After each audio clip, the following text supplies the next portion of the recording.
This video is for section 4-3, Factoring Monomials.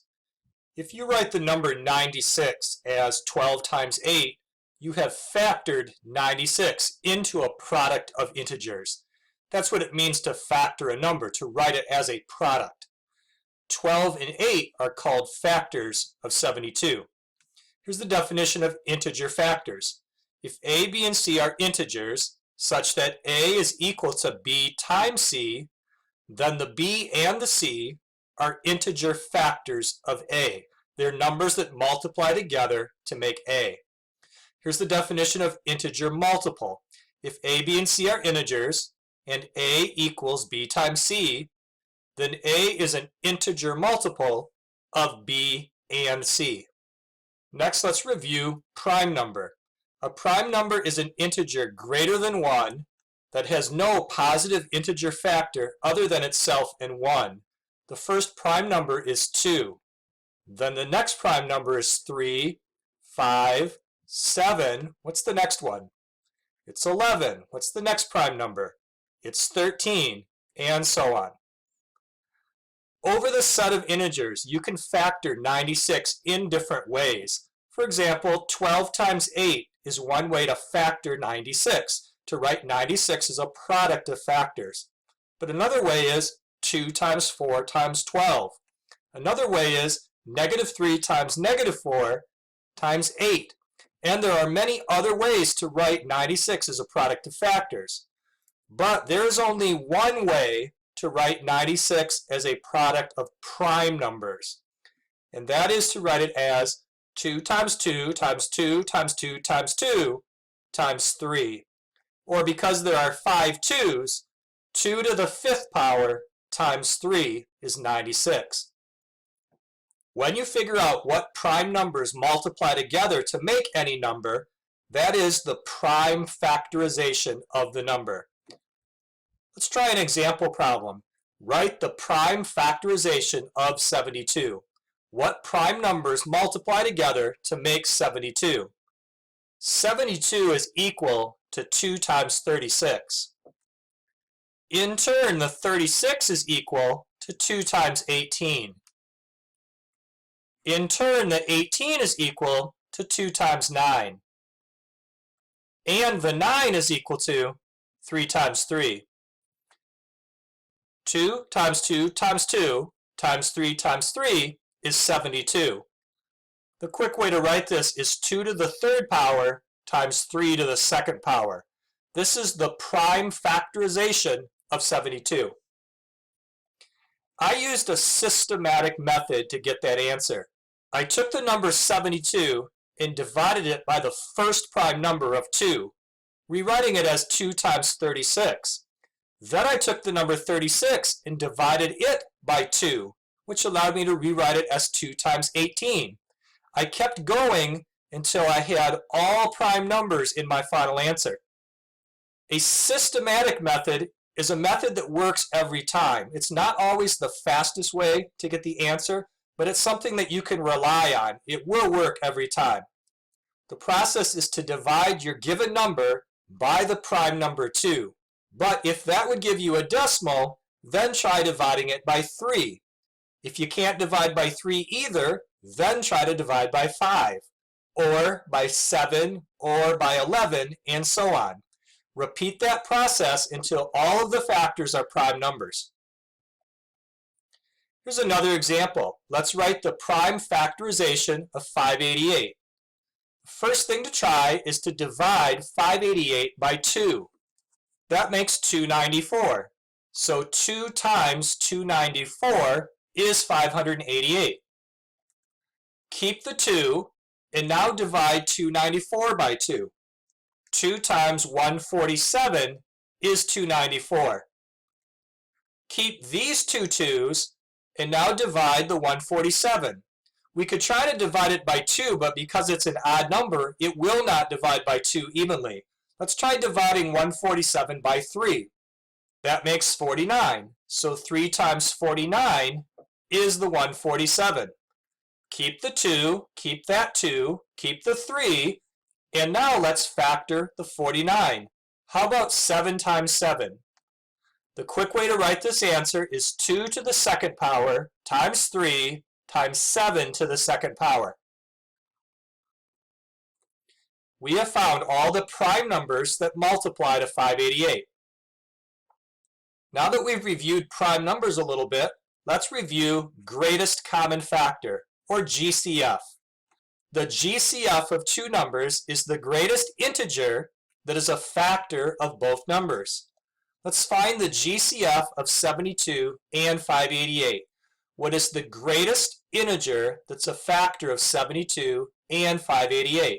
The prime factorization of 72 was 2 to the third power times 3 to the second power.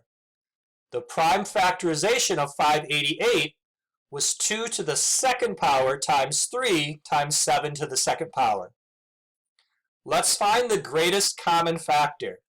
What is the greatest number of 2's that's common to both of those?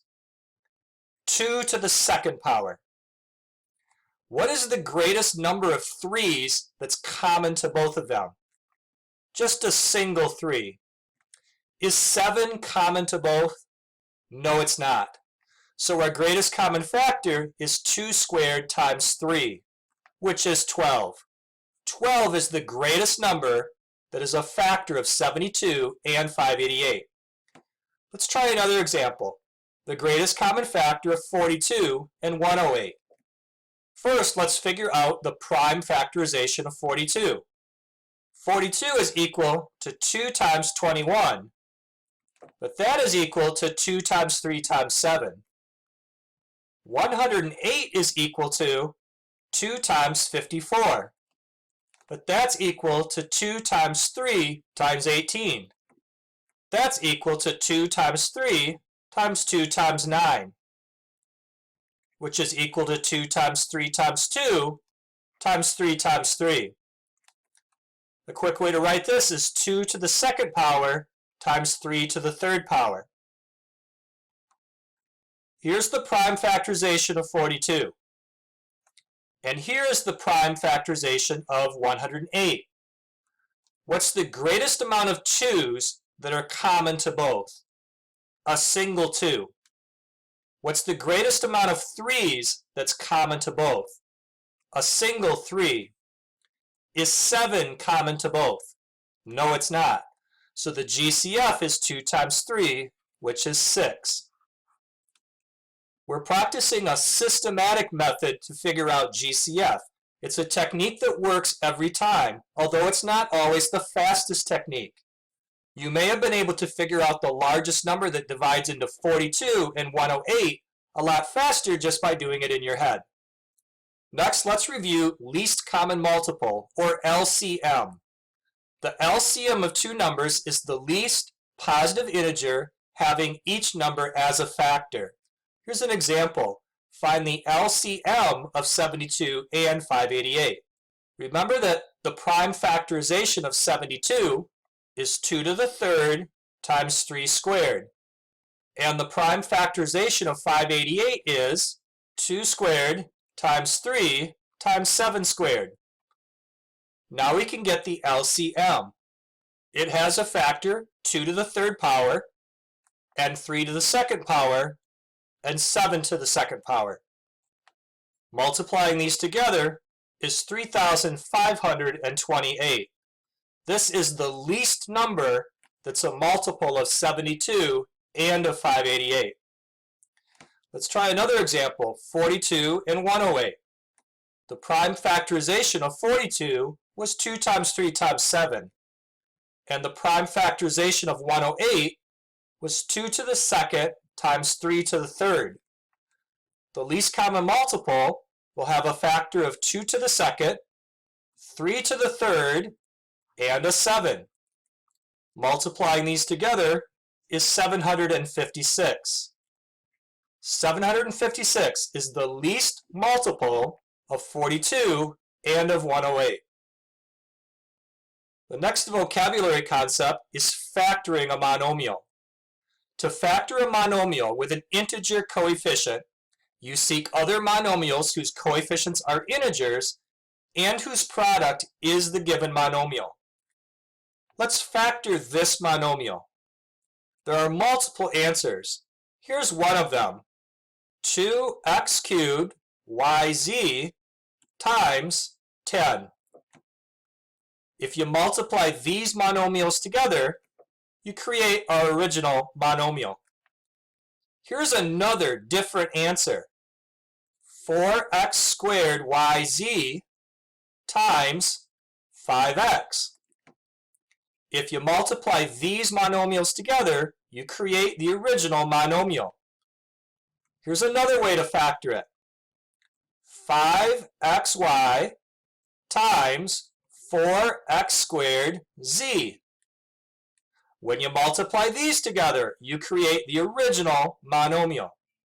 There are lots of ways to rewrite this monomial as a product of factors. We have reviewed finding the GCF of integers. Let's review finding the GCF of monomials. In the first example, there's a blank spot. Something's missing on the screen. Fill that in with an X. Let's find the GCF of these monomials. Start with the numerical coefficients. What is the greatest common factor of 51 and 17? The greatest number that divides into 51 and into 17. That is 17. What is the greatest amount of x's common to both places? A single x. What is the greatest amount of y's common to both? A single y. Is z common to both? No, it's not. 17xy is the greatest number that will divide into this monomial and this monomial.